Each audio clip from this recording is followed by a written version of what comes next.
बादशाह ने अपनी सल्तनत में हरसू हरकारे भेजकर फरमान जारी करा दिया कि कल से उसकी रियाया में मौजूद कोई भी औरत ना तो किसी किस्म का जीवर पहनेगी और ना ही किसी किस्म का बनाव संहार करेगी। इस फरमान पर अमल क्या होना था। जिसने भी सुना हंस दिया कि लगता है बादशाह का दिमाग चल गया है। औरत हो और जीवर ना पहने या बिनाव सिंगार ना करे, ये कैसे हो सकता है। खुद औरतों की तरफ से शदीद रद्द अमल आया। जो औरतें पहले जीवरात और बिनाव सिंगार किया करती थीं और जो औरतें उन्होंने ये सब कुछ अब से करना शुरू कर दिया। बात जो शाही फरमान से शुरू हुई थी अब जग हंसाई तक जा पहुंची थी। बादशाह ने अपने दरबार में सब वजीरों मुशीरों से मशूरा चाहा। कोई कहता फरमान वापस ले लो तो कोई कहता जो अमल ना करे इस औरत के खिलाफ तादीबी कार्रवाई करो। बात अब बादशाह के वकार, इसकी फरमान बरदारी या हुक्म उदूली से जा जड़ी थी। बाहर की दुनिया को गलत पैगाम जा रहा था कि बादशाह का अपनी राया पर कोई रौब व दबदबा नहीं। राया इसका कहना नहीं मानती और बादशाह एक कमजोर और बेअसर हुक्मरान है।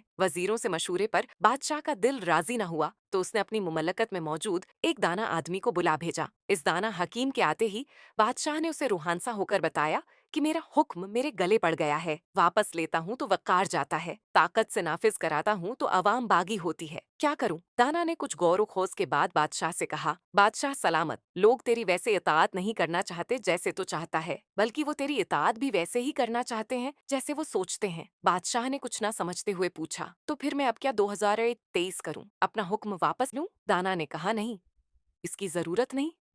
आप एक और हुक्म सादिर कीजिए कि आज से मेरी राया में मौजूद कोई खूबसूरत औरत या लड़की ना तो बिनाव सिंगार करेगी और ना ही ज़िवरात पहना करेगी, क्योंकि खूबसूरती ज़िवरात और बिनाव सिंगार की मोहताज नहीं होती। ताहम वो सारी लड़कियां या औरतें जो जरा ज्यादा उम्र की हैं या खूबसूरत नहीं या उनकी शक्ल बरी है, उन्हें इस हुक्म से इस्तिस्ना हासिल है। वो पूरे बनाव सिंगार और ज़िवरात पहन कर रहा करें ताकि दूसरे लोगों पर उनकी बरी शक्ल, बड़ी और ढलती उम्र का बड़ा असर ना पड़े और उनकी बद सूरती भी छपी रहा करे।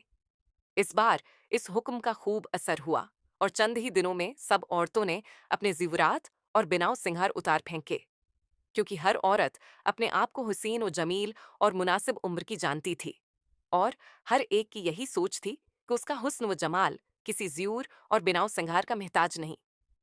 दाना का बादशाह से कहना था कि अब आपकी राया आपकी इताअत करेगी, क्योंकि अब आपने उनके अकल से सोचा है आवर, इन्हें के शूर के मुताबिक फैसला लिया है।